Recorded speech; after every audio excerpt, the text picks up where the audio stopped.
நம்முடைய பிதாவாகிய கடவுளினாலும் ஆண்டவராகிய இயேசு கிறிஸ்துவினாலும் உங்களை கிருபையும் சமாதானமும் உண்டாவதாக. கிறிஸ்துவுக்குள் என மிகவும் அன்பானவர்களே, இந்த நாளிலும் உங்களை இந்த காணொலி வழியாய் சந்தித்து அதனுடைய வார்த்தைகளை பேசுவதில் மிக்க மகிழ்ச்சி அடைகிறேன். இந்த நாளிலும் உங்களோடு பகிர்ந்து கொள்ள நான் விரும்புகின்ற வசனம் மத்தேயு எழுதின நற்செய்தி நூல் 16வது அதிகாரம் 24வது வசனம். ஒருவன் என்னை பின்பற்றி வர விரும்பினால் அவன் தன்னைத்தான் வெறுத்து தன் சிலுவை எடுத்துக்கொண்டே என்னை பின்பற்ற கடவன். ஆண்டவராகிய இயேசு கிறிஸ்து தம்முடைய சீடர்களை பார்த்து இந்த வார்த்தைகளை சொல்லுகிறார். தம்முடைய சீடர்கள் அவரை பின்பற்றி வருவதும் ஆண்டவரை போல தங்களை மாற்றிக்கொள்ளவும் அவருடைய சாயலிலே உருவாக்கப்பட்ட மனிதன் உலகத்தில் தன்னை இழந்து போன சூழ்நிலையிலும் மீண்டும் இந்த உலகத்தில் மனுக்குலத்தை கடவுளுடைய சாயலில் மாற்றும்படியாய் இயேசு கிறிஸ்து இந்த உலகத்தில் வந்தார் என்பதை சீடர்கள் உணர்ந்தவர்களாய் அவரை பின்பற்றி வருகின்ற நேரத்தில் ஆண்டவர் இந்த வார்த்தைகளை சொல்லுகிறார். சீடர்கள் மத்தியிலும் ஒரு கேள்வி உண்டு.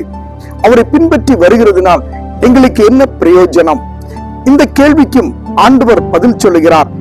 உங்களுடைய நன்மை அல்லது நீங்கள் என்னை பின்பற்றி வருவதனால் உங்களுக்கு ஏற்படுகிற நன்மை என்பது பரலோக ராஜ்யத்திலே உங்களுக்கு நன்மை சேர்த்து வைக்கப்பட்டுள்ளது என்று ஆண்டவர் அழகாய் சொல்லுகிறார். இம்மைக்காக மாத்திரம் ஆண்டவரை தேடுகிறவர்களாய் இருந்தால் நாம் பரிதவிக்கப்பட்டவர்களாய் இருக்கிறோம். ஆனால் நம்முடைய பொக்கிஷத்தை பரலோகத்தில் சேர்த்து வைக்க வேண்டும் என்று ஆண்டவர் விரும்புகின்றார். இதே சூழ்நிலையில் ஆண்டவர் தம்முடைய சீடர்களை பார்த்து சொல்லுகிறார், ஒருவன் என்னை பின்பற்றி வர விரும்பினால் அவன் தன்னைத்தான் வெறுத்து தன் சிலுவை எடுத்துக்கொண்டே என்னை பின்பற்றி வர கடவன் என்று சொல்லுகிறார்.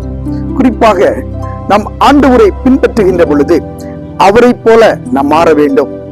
அவருடைய சாயலிலே நாம் மாற்றப்பட வேண்டும். அவருடைய சித்தத்தை செய்கிறவர்களாய் நாம் மாற்றமடைய வேண்டும். ஒரு முறை ஒரு வேடிக்கையான கதை ஒன்றை கேட்டேன். அந்த கதையிலே அம்மா நண்டும் சில குட்டி நண்டுகளுமாக கடற்கரையிலே உலாவ சென்றார்களாம். அப்பொழுது அந்த கடற்கரையின் அலையெல்லாம் பார்த்து ரசித்த அந்த குட்டி நண்டுகள் அம்மாவின் பின்னால் சென்று கொண்டே இருந்தது. திடீரென்று திரும்பி பார்த்த அந்த அம்மா நண்டு ஒவ்வொரு நண்டும் ஒரு பக்கமாய் சரிந்து நடப்பதை பார்த்து, ஐயோ, என்னுடைய பிள்ளைகள் நேராய் நடக்காதபடி ஒரு பக்கம் சரிந்து நடக்கிறார்களே, என்ன செய்வது என்ற ஒரு கேள்வி அதற்குள் எழுந்தது. தன்னுடைய பிள்ளைகள் எல்லாவற்றையும் கவனித்தது. தன்னுடைய பிள்ளைகள் எல்லாமே ஒரு பக்கமாய் சரிந்து நடப்பதை பார்த்தது. அந்த நன்றுக்கு தெரியவில்லை, நண்டானது எப்பொழுதும் ஒரு பக்கமாய் சரிந்து நடக்கும் என்பது. நேராய் எப்பொழுதும் ஒரு நண்டு போவதில்லை, ஒரு பக்கமாய் சாய்ந்து செல்கின்ற ஒரு பழக்கம் உடையது. இது இந்த அம்மா நன்றுக்கு தெரியவில்லை. தன்னுடைய பிள்ளைகளை எல்லாம் அழைத்து சொன்னது, பிள்ளைகளே, நீங்கள் நடக்கிற நடை சரியல்ல. நீங்கள் ஒரு பக்கமாய் போகிறீர்கள், ஒன்றில் வலது பக்கம் போகிறீர்கள், இல்லை என்றால் இடது பக்கம் போகிறீர்கள். நேராய் நடந்து செல்லுங்கள்.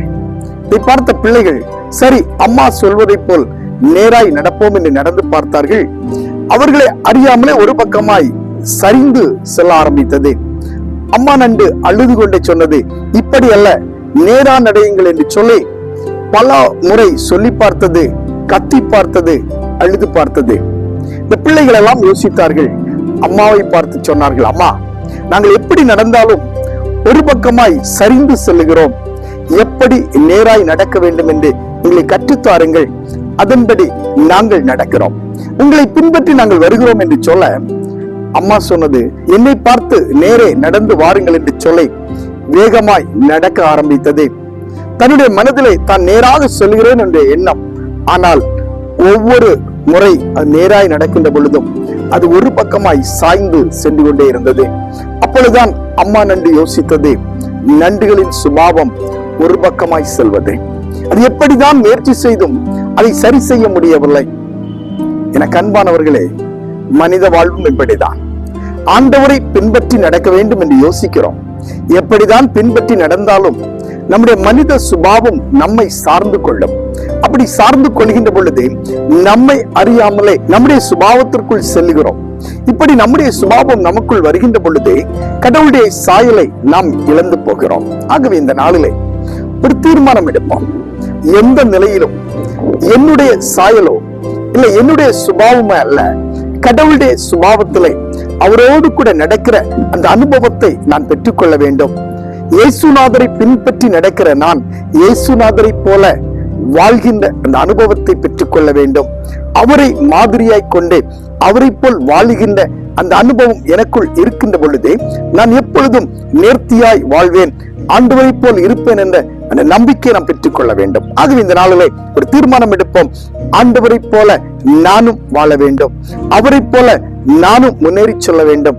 அவருடைய சுபாவத்தை நான் பெற்றுக்கொண்டே இயேசுநாதரை இந்த உலகத்தில் பறைசாற்ற வேண்டும் என்று தீர்மானம் எடுப்போம். ஆண்டவர் உங்கள் அனைவரையும் ஆசீர்வதிப்பார். ஒரு நிமிடம் கண்களை மூடி ஆண்டவரை நோக்கி ஜெபிப்போம். கிருபையா எங்களை நேசிக்க எங்கள் பரலோகத்தின் நல்ல ஆண்டவரை, ஆசீர்வதிக்கப்பட்ட இந்த நேரத்திற்காக நன்றியோடு உம்மை துதிக்கிறோம், உம்மை ஸ்தோத்திரிக்கிறோம். இந்த நாளிலும் ஆண்டவரை பின்பற்றுகிறவர்கள் சிலுவை எடுத்துக்கொண்டு அனுதினமும் உம்மை பின்பற்ற வேண்டும் என்று சொன்ன வார்த்தைகளை நாங்கள் சிந்தித்தோம். மனித சாயலை பெற்றிருக்கிற நாங்கள் இறை சாயலை பெற்றுக் கொள்வதற்கு எங்களை தகுதிப்படுத்துவீராக. உம்முடைய பிரசனம் எங்களோடு கூட இருக்கட்டும்.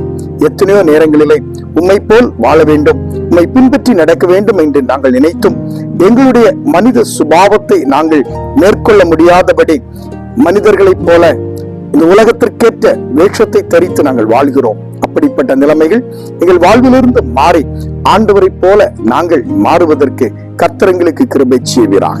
இந்த உலகமும் உலகத்தில் உள்ள எல்லாமே மாயை என்பதை நாங்கள் அறிந்திருக்கிறோம். இந்த மாயைக்குள் நாங்கள் சிக்கிவிடாதபடி உண்மையிலே நிலைத்திருக்கக்கூடிய பலனை கர்த்தர்களுக்கு தாரும். உண்மை பின்பற்றுகிற பொழுது நாங்கள் சோர்ந்து போவதில்லை. அதனால் வருகின்ற எல்லா ஆசீர்வாதங்களை ஆண்டவர் எங்களுக்கு தருகிறேன். சோர்ந்து போகாதபடி அனுதினமும் சிலுவை எடுத்துக்கொண்டு உண்மை பின்பற்ற ஆண்டவர்களை கிருபைச்சு ஒவ்வொருவரையும் கரங்களை தருகிறோம். உங்களுடைய வழிநடத்தல் பாதுகாவல் எங்களோடு கூட இருக்கட்டும். இயேசு கிறிஸ்துவின் வழியாய் வேண்டுகிறோம், ஜெபம் கேளும் நல்ல பிதாவே, ஆமென். கிறிஸ்துவுக்குள் என மிகவும் அன்பானவர்களே, இந்த நேரத்தில் ஒரு முறை கூட உங்கள் அனைவரையும் வாழ்த்துகிறேன். ஆண்டவர் தருகின்ற ஆசீர்வாதத்தை தக்க வைத்துக் கொள்ள நம்முடைய சுயத்தை வெறுத்து ஆண்டவருக்குள் நம்மை ஒருமுகப்படுத்தி அவரை பின்பற்றி அவரை போல ஒவ்வொரு நாளும் வாழ்வதற்கு நாம் அழைக்கப்படுகிறோம். ஆக இந்த உலகத்தில் அவரை பின்பற்றி அவரை போல வாழ்கின்ற பொழுது ஏற்படுகின்ற எல்லா சோர்வுகளையும் ஆண்டவர் மாற்றி தைரியத்தை கொடுத்து பரிசுத்த ஆவியானவருடைய பலத்தினால் அவரை போல இந்த உலகத்திலே பரிசுத்தமாய் வாழ்வதற்கு ஆண்டவர் கிருபை செய்வார். அவரை பின்பற்றி நடப்போம். ஆண்டவர் உங்கள் அனைவரையும் ஆசீர்வதிப்பார். மீண்டும் அடுத்த காணொளியில் உங்கள் அனைவரையும் சந்திக்கிறேன். அதுவரையிலும் ஆண்டவருடைய வழிநடத்தல் பாதுகாவல் உங்கள் அனைவரோடும் கூட இருப்பதாக. ஆமென்.